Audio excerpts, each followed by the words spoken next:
Hi hello welcome to 24/7 news TV. నేను మీ పరిటాల మూర్తి. తిరుపతిలో జరిగిన ఒక విషాద సంఘటన మనందరం కూడా చూసాం. ఆ తొక్కిసలాట అనేది అయితే అకస్మాత్తుగా ఒక గేట్లు తెరవడం, పార్క్ గేట్లు తెరవడం, అందరూ కూడా మూకుమ్మడిగా క్యూ లైన్లోకి వెళ్ళడం వల్ల ఈ సంఘటన జరిగిందనేది తెలుస్తుంది. అసలు దీనికి ఎవరు బాధ్యులు? అసలు ఎందుకు ఇలాంటి సంఘటనలు అనేవి జరుగుతున్నాయి? అసలు తొక్కిసలాట అనేది ప్రజల్లోనే ఆ అవేర్‌నెస్ అనేది రావాలా? లేదా నాయకులు ఒక విచక్షణ రాహిత్యంగా కొంచెం బాధ్యత రాహిత్యంగా ఉన్నారా? లేదా ఆ రెస్పాన్సిబిలిటీ తీసుకునే వాళ్ళు బాధ్యతని విస్మరిస్తున్నారా? ఇవన్నీ కూడా చాలా ప్రశ్నలనేవి ఉద్భవిస్తా ఉన్నాయి. దాని గురించి మనతో మాట్లాడడానికి సీనియర్ జర్నలిస్ట్ రామదుర్గం మధుసూదన్ గారు ఉన్నారు. ఆయన పలకరించి ఈ సంఘటన పట్ల ఆయన అభిప్రాయం అనేది తెలుసుకుందాం. నమస్తే సార్. నమస్తే అండి. సార్ చాలా విషాద సంఘటన. నాకైతే చదువుతున్న కొద్దీ కూడా ఎందుకు ప్రజల్లో అవేర్‌నెస్ ఉండట్లేదా? లేదంటే నాయకులు ఆ బాధ్యత తీసుకోవట్లేదా? లేదంటే అక్కడ అడ్మినిస్ట్రేషన్ లోపాలేమన్నా ఉన్నాయా? ఒకటండి, ప్రజల్లో అవేర్‌నెస్ లేదా అనడం కంటే ముందు పాలకుల్లో అవేర్‌నెస్ ఉందా అని క్వెశ్చన్ చేసుకోవాలి. ఎందుకంటే కార్యక్రమం పెట్టింది వాళ్ళు. ప్రజలేం వాళ్ళంతకు వాళ్ళు స్వచ్ఛందంగా రాలే. మీరు ఇలా ఉందని చెప్తే వచ్చారు వాళ్ళందరూ. అసలు ఇక్కడ ఇలా ఉందని చెప్పడంలోనే మీ అంచనా లోపం, అవగాహన లోపం, మీ అనుభవ రాహిత్యం ఏమైనా ఉందా? 40 ఇయర్స్ ఇండస్ట్రీ అని చెప్పుకునేటువంటి ఏపీ ముఖ్యమంత్రి చంద్రబాబు నాయుడు గారు ఈ విషయంగా ఎందుకు ఆలోచించలేకపోయారు? అంటే ప్రతి చిన్న విషయం ముఖ్యమంత్రి దగ్గరికి అడ్మినిస్ట్రేషన్ అలా ఉండొద్దు. కనీసం అక్కడ బిఆర్ నాయుడు గారు, ఆయన మళ్ళీ ప్రముఖ పాత్రికేయ రంగం నుంచి కూడా ప్రెస్ నుంచి వచ్చినటువంటి వ్యక్తి, ఆయన ఏరి కోరి టీటీడీ చైర్మన్ గా చేసినారు. మళ్ళీ ఆయన ఆలోచించాలి కదా, అంటే లాజికల్ గా ఆలోచించాలి కదా అని నేను ఇప్పుడు ఇవాళ చంద్రబాబు నాయుడు ఒక మాట అన్నాడండి. 2000 మంది పట్టే చోట 2005 మందిని ఎట్లా పంపిస్తారయ్యా, మీకు తెలివి లేదా అన్నారు. ఈ మాట ముఖ్యమంత్రి అనాలనా? అక్కడుండే అధికారులకు తెలీదా? అక్కడుండే పాలక మండలి. అంటే నాకు ఒక డౌట్ ఉంది సార్. ఏంటంటే ఇప్పుడు బిఆర్ నాయుడు గారు బిఫోర్ ఈ సంఘటన కంటే వన్ డే బిఫోర్ దీని గురించి ప్రెస్ మీట్ పెట్టి ఇలా టోకెన్ ఎస్ఎస్డి టోకెన్స్ జారీ చేస్తున్నాము, 90 సెంటర్లు పెడతామని ఒక ఆయనకి ఏదైతే లెటర్ హెడ్ ఇచ్చారో అది చూసి చదివేశారు. అంటే బిఫోర్ దట్ ఆయన ఒక అడ్మినిస్ట్రేషన్ గా అక్కడ ఉన్న లోకల్ ఐఏఎస్ తో మాట్లాడడం కానీ, లేదంటే ఒక డిఎస్పీ మీదకి ఇప్పుడు నెడుతున్నారు నేరం అంతా కూడా, ఆయనతో మాట్లాడడం కానీ చేయలేదంటారా? అదే అవగాహన లేదంటారా ఆయన? అసలు సమీక్ష అనేది జరగలేదండి. ఇది అసలు ఇంత పెద్ద కార్యక్రమం అవగాహన వాళ్ళకి లేదు. ఫస్ట్ ఆఫ్ ఆల్ ఇప్పుడు వైకుంఠ ప్రతి ఏటా వైకుంఠ ద్వార దర్శనం చేసుకోవడానికి తిరుమలకు 7 లక్షల మంది వస్తారు. అవును. అది 10 రోజుల పాటు పెట్టరు. కొంతమంది పండితులు 10 రోజులు కూడా పెట్టకూడదు కదా అంటున్నారు. అవును. ఒక రోజే కదా ద్వార దర్శనము, ఏకాదశి రోజు కదా, మళ్ళీ ద్వాదశి, త్రయోదశి, చతుర్దశి, పంచమి ఇన్ని రోజుల పాటు పెట్టాలి అంటే ఓకే, దాన్ని మనం అర్థం చేసుకోవచ్చు. ఇక్కడ విశేషం ఏంటంటే కేవలం ఒక్క తిరుపతిలోనే వైకుంఠ ద్వార దర్శనం ఉంటుందని కాదు, అన్ని చిన్న ఊళ్ళలో కూడా ప్రతి వైష్ణవ ఆలయంలోనూ కూడా ఉత్తర ద్వార దర్శనం అనేది ఉంటుంది, ఖచ్చితంగా ఉంటుంది. ఓకేనా? సరే, తిరుమలలోన ద్వార దర్శనం చేసుకోవాలన్న క్రేజ్ చాలా మందికి ఉంటుంది. కేవలం 2 తెలుగు రాష్ట్రాల వరకే కాదు, అటు తమిళనాడు, ఇటు కర్ణాటక నుంచి కూడా భక్తాదులు. అంటే అది ఒక ముక్తి మార్గంగా ప్రజలు కానీ భక్తులు కానీ భావిస్తారు. అదొక బిలీఫ్, అదొక నమ్మిక. ఇప్పుడు చెప్పేది వేలం వెరిగా ఎందుకు రావాలి, రాకుండా ఉంటే సరిపోయేది కదా, ఏమి మీ ఊర్లో లేదా వైష్ణవాలయం అంటే అవన్నీ నువ్వు మాట్లాడేందుకు ముందు అసలు ఒకేసారిగా మూకుమ్మడిగా దర్శనం టికెట్లు జారీ చేస్తామన్న మీ తెలివిలేనితనాన్ని మీరు నిందించుకోండి. అడ్మినిస్ట్రేషన్ ఈ తెలివిలేనితనాన్ని నిందించుకోండి. ఇప్పుడు ఆన్లైన్ సిస్టమ్ వచ్చేసింది, డిజిటల్ సిస్టమ్ వచ్చేసింది. లేదా అంటే గత సంవత్సరం నేను చెప్పదలుచుకున్నాను. గత సంవత్సరం ఆన్లైన్ లో ఇన్ని లక్షల టికెట్లు పెట్టారు. ఆ తర్వాత కొంతమందికి కొన్ని సెంటర్స్ లో ఇక్కడ టికెట్లు తీసుకోవచ్చు, కాలినడకన వచ్చే వారికి కూడా వైకుంఠ దర్శనానికి ఎస్ఎస్డి టోకెన్లు వేశారు సార్. ఇప్పుడు లాస్ట్ టైం ఎలా ఉండిందంటే సిచ్యుయేషన్, 2 లక్షల మందికి రోజుకు 20,000 చొప్పున ఆన్లైన్ టికెట్లు ఇచ్చారండి. అవును, కరెక్ట్. ఆ తర్వాత మిగిలిన 5 లక్షల మందికి రోజుకు 50,000 చొప్పున తిరుమలలోనే ఇచ్చారు. మరి కొంతమంది కొన్ని మార్గాల ద్వారా ఇచ్చారు. ఇట్లా వివిధ మార్గాల ద్వారా టికెట్లు పొందిన వారు 10 రోజుల పాటు వచ్చి దర్శనం చేసుకున్నారు. అదొక పద్ధతిగా నడిచిపోయింది. నేను అనేది ఏంటంటే పాలక మండలిలోనూ సభ్యులు కొత్త వాళ్ళు కావచ్చు, కానీ అక్కడ పనిచేస్తున్న ఉద్యోగులు పాత వాళ్లే కదా, వాళ్ళకి ఈ అనుభవాలన్నీ ఉన్నాయి కదా. పోనీ పాలక మండలిలో వచ్చి కూర్చున్న వాళ్ళు వైకుంఠ ఏకాదశి ఉత్తర ద్వార దర్శనం ఉంటుంది, తిరుమలకు రావాలని భక్తులు తహతహలాడతారు, దీనికి మనం ఏదైనా ప్రణాళిక వేసుకుందాం అన్న ఒక ఆలోచన కూడా లేకపోవడం ఎందుకు? అంటే ఈ ప్రణాళిక వేసిందే రాంగ్ అయింది. అప్పుడు యాక్చువల్ గా బిఆర్ నాయుడు గారు కూడా ప్రెస్ మీట్ లో పెట్టినప్పుడు మేము సామాన్యులుగా, అంటే ఆయన చంద్రబాబు నాయుడు గారిని అడ్రస్ చేశారండి. అవును, చేసి మా ముఖ్యమంత్రి గారు చెప్పారు, ఈసారి సామాన్యులకు కూడా ఈ దర్శనం అనేది జరగాలి, గతంలో విఐపి దర్శనాలు కానీ బ్రేక్ దర్శనాలు కానీ సిఫార్సు లెటర్స్ వల్ల కానీ దర్శనాలు అనేవి అవుతున్నాయి, అవన్నీ మేము రద్దు చేస్తున్నాం అని ఒక ప్రకటన ఏదైతే చేశారో మీరు అవన్నీ రద్దు చేయండి, అంతవరకు ఓకే. దాని వల్ల కౌంటర్స్ ఎక్కువ పెట్టకపోవడం వల్ల అలా కాదండి, మీరు విఐపి దర్శనం రద్దు చేస్తారు, బ్రేక్ దర్శనం రద్దు చేస్తారు, ఓకే. ఈవెన్ బ్రహ్మోత్సవాలు అప్పుడు కూడా రద్దు చేస్తారు. మీరు రద్దు చేయాలనుకున్నారు, వెళ్ళనుకోండి. కానీ సర్వదర్శనానికి మీరు ఏం ఏర్పాటు చేస్తున్నారు? టికెట్లు ఎలా ఇస్తున్నారు? పైగా ఏంటి, టికెట్ ఉంటేనే దర్శనం అని ఒక నిబంధన పెట్టారు. పెట్టినప్పుడు ప్రతి ఒక్కరు కూడా టికెట్ కోసం పోరాడతాడు 100%. పైగా ఏంటి, అందరినీ ఒక చోట పోగేశావు. పైగా వివిధ రాష్ట్రాల నుంచి వచ్చారు. పోగేసిన వాళ్ళని పద్మావతి పార్క్ లోనూ పంపించేసావు. పంపించేసి గేట్ వేసావు. అంటే కేవలం నాకు ఇది చూస్తుంటే 2014లో గోదావరి పుష్కరాలే గుర్తొస్తున్నాయి. అక్కడ కూడా ఏంటంటే పుష్కరాలకు భక్తులు వస్తుంటారు, నది స్నానం ఆచరిస్తుంటారు, దర్శనం చేసుకుని వెళ్ళిపోతుంటారు. There should be floating population in a map. కానీ ఏం చేశారు, అక్కడ గేట్లు బంద్ చేసి చంద్రబాబు నాయుడు వచ్చే సమయానికి జనం మాప్ బాగా కనిపించాలి, షూట్ చేయాలి అని గేట్లు బంధించే సంస్కృతి వల్లే తొక్కిసలాట జరుగుతుంది. అప్పుడు 23 మంది చచ్చిపోయారు. అవును, ఒకప్పుడు సినిమా థియేటర్ దగ్గర కూడా ఇదే సిచ్యువేషన్. పుష్పాలు కూడా అంతేనండి.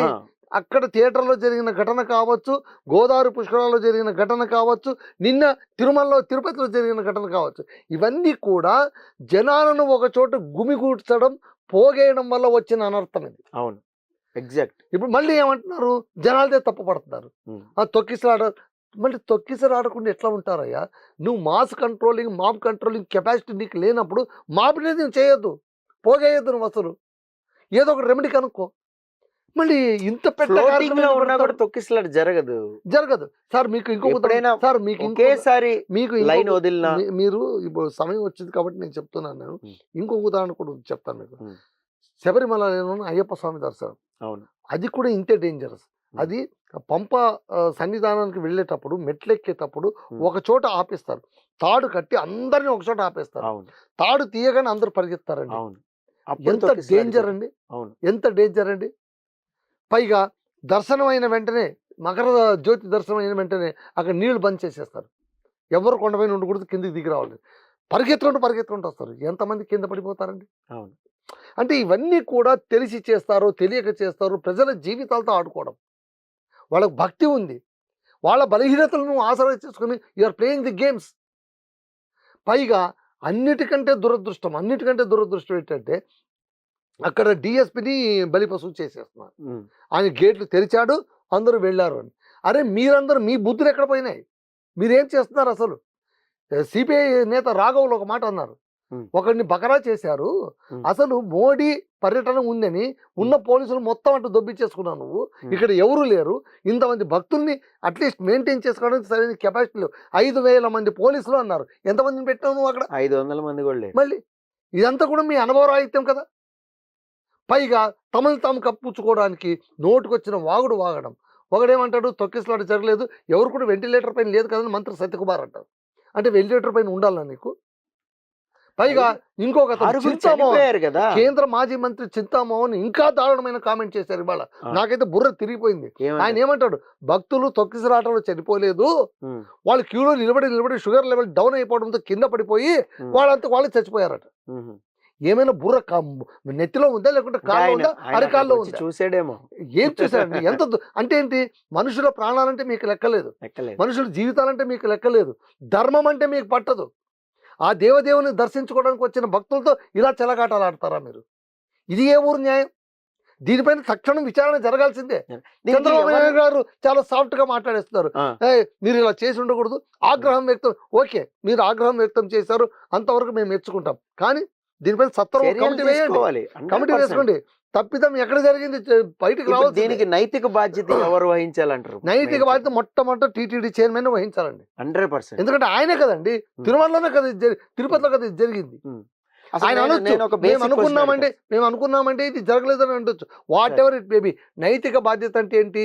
టీంలో ఎవడు తప్పు చేసినా కూడా లీడర్ బాధ్యత బాధ్యత వహించాలి. వహించాలి. నేను ఒక బేసిక్ క్వశ్చన్ అడుగుతాను సార్. ఏ అర్హత ఉందని ఆయనకి టీటీడీ చైర్మన్ పదవి అనేది అప్ చెప్పారు అంటే మీ నాలెడ్జ్ సార్ సార్ ఒకటి చెప్తాను సార్, ఒక్క బిఆర్ నాయుడు దగ్గర ఈ ప్రశ్న కాదు.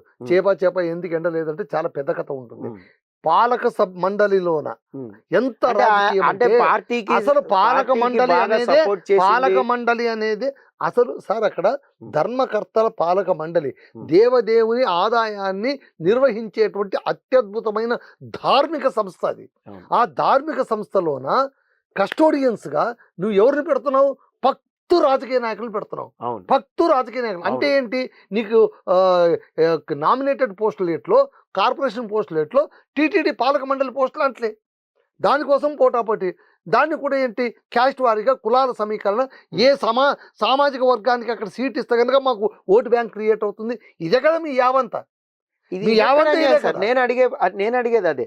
ఇప్పుడు ఏంటంటే మా పార్టీకి బాగా సపోర్టింగ్ గా ఉంది ఛానల్ అని, లేదంటే పార్టీకి బాగా సపోర్ట్ చేశారని చెప్పి ఆయనకు ఒక పదవి కట్టబెట్టాలని, ఈ పదవి కట్టబెట్టడం వల్ల ఆయన అవగాహన ప్రకారం, ఆయనకున్న నాలెడ్జ్ ప్రకారం ఎవరో మీరన్నట్టు పాత పద్ధతిలో కాదు ఇట్లా చేద్దామని చెప్తే ఓకే దెన్ అని చెప్పి ఒక ప్రెస్ మీట్ వాళ్ళు ఇచ్చిన పేపరే చదివారు. ఈయన సొంత బ్రెయిన్ ఏమి లేదండి, సొంత అడ్మినిస్ట్రేషన్ ఏం లేదు. నేను చూసాను సార్, ఇప్పుడు నేను చూసి మాట్లాడుతున్నా. అందుకనే నేను ఆవేశంగా చెప్పగలుగుతున్నా. నిజం 90 సెంటర్లు పెడతామన్నారు. ఒక్క నిమిషం సార్, 90 సెంటర్లు పెడతామన్నారు. ఆయన చదివిందే. కావాలంటే ఇది ప్లే చేస్తా వీడియో చూడండి మీరు. 90 సెంటర్లు పెడతామన్నారు. ఎన్ని సెంటర్లు పెట్టారు సార్ టికెట్ కౌంటర్లకి? 90 సెంటర్లు పెడితే తొక్కిసలాటే జరగదు కదా.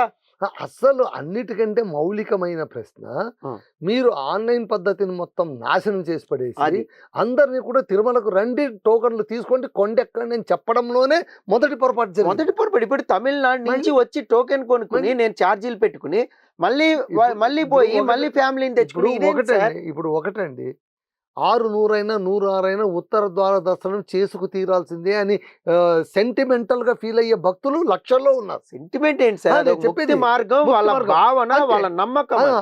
ఆ నమ్మకాన్ని నువ్వు గౌరవించాలి, ఆ నమ్మకాన్ని ఆ పవిత్రతను నువ్వు కాపాడాలి, గౌరవించాలి అనుకున్నప్పుడు, వాళ్ళ మనోభావాలను నువ్వు పరిగణలోకి తీసుకోవాలి అనుకున్నప్పుడు అక్కడ అనువైన వాతావరణం సృష్టించకపోవడం కూడా దైవద్రోహమే.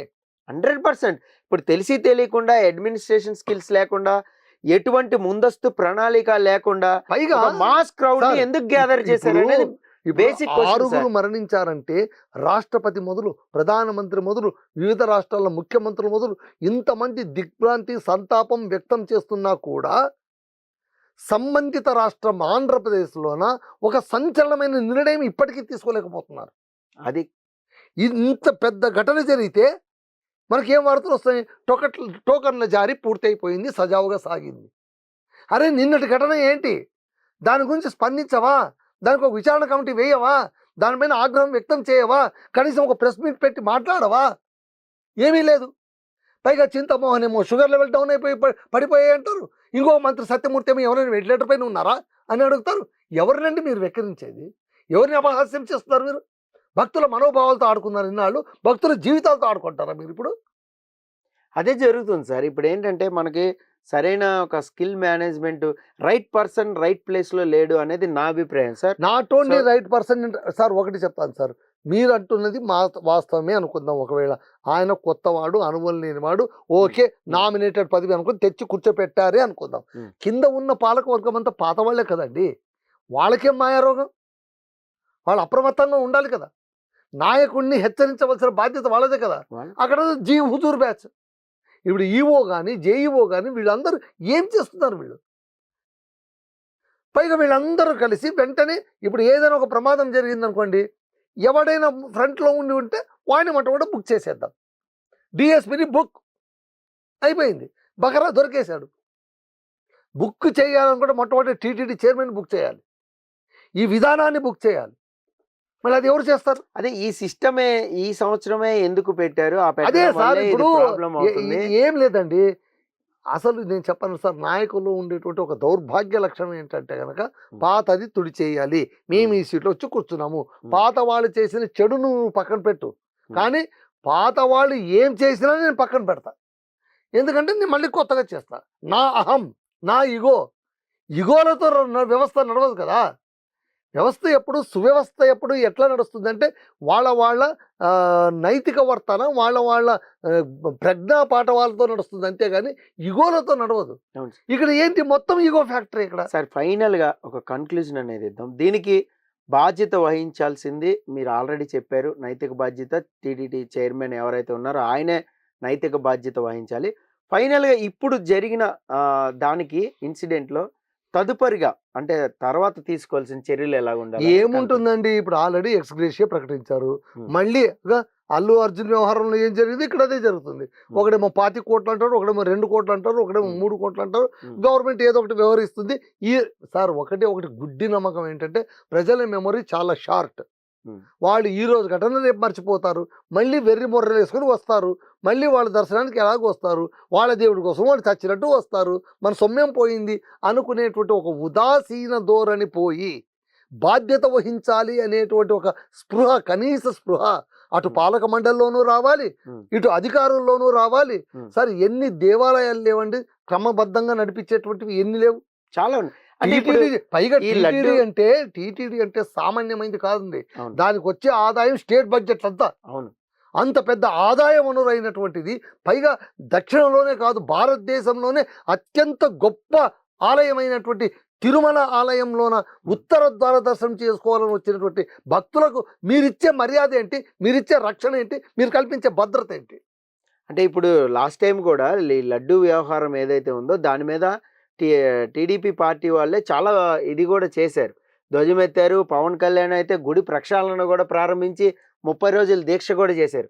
మరి అలాంటి స్పందన ఇప్పుడు ఎందుకు రావట్లేదు? మనుషులు చచ్చిపోతాయి అనేది ఇప్పుడు ఏమైంది? డిప్యూటీ సీఎం గారేమో అనంతపురం పర్యటన రద్దు చేసుకున్నారు. లోకేష్ ఏమో కర్నూలు పర్యటన ఏంటి డాకు మహారాజు రద్దు చేసుకున్నారు, గేమ్ చేంజర్ పర్యటన రద్దు చేసుకున్నారు. ఇది వీళ్ళ పర్యటనలు రద్దు చేసుకుని వెంటనే సీఎం వస్తున్నాడని అందరూ వస్తారు. అవును, సీఎం వస్తారు, హోంమంత్రి వస్తారు, ఎండోమెంట్ మినిస్టర్ వస్తాడు, డిప్యూటీ సీఎం వస్తారు, లోకేష్ గారు మంత్రి గారు వస్తారు. వీళ్ళందరూ వచ్చి కూర్చొని ఏమైనా ఒక విధాన నిర్ణయం తీసుకుంటారా? ఓకే, జరిగింది ఏదో జరిగిపోయింది, ఇది మా తప్పో లేకుంటే అక్కడ ఆ ప్రాంతంలో ఆ క్షణంలో జరిగిన తప్పో 6 మరణించడం అనేది అత్యంత దిగ్భ్రాంతికరమైన విషయం. ఈ ఘటన నుంచి మేము నేర్చుకున్న పాఠం ఇది, మేము ఇక మీద ఇలా ఉండబోతున్నాము అనేటువంటి ఒక్క నిర్ణయం ప్రకటించమనండి. ఇవాళ ఒక్క నిర్ణయం ప్రకటించమనండి. మళ్ళీ ఏమొస్తుంది తెలుసిన, వైసీపీ వాళ్ళు అంటారు సార్ దీనికి మీరేం ఆన్సర్ ఇస్తారంటే వాళ్ళ ప్రభుత్వం మాత్రం కమ్మగా ఉండేది. అరే నువ్వు గత ప్రభుత్వం ఈ ప్రభుత్వం గురించి నాకెందుకు రా భయ్? ఇప్పుడు భక్తులకి ఏం చేస్తావు చెప్పు, భక్తుల రక్షణకు నీ దగ్గర ఉన్నటువంటి రెమెడీస్ ఏంటో చెప్పు. ఇవాళ ఉత్తర ద్వార దర్శనం, రేపొద్దున బ్రహ్మోత్సవాలు, రేపొద్దున ఇంకోటి జరుగుతుంది. అంటే ఏంటి, ఏమైనా ఉత్సవాలు జరిగితే ఆలయాలకు భక్తులు వెళ్ళరాదు, ఇదేనా మీరు ఇస్తున్న మెసేజ్?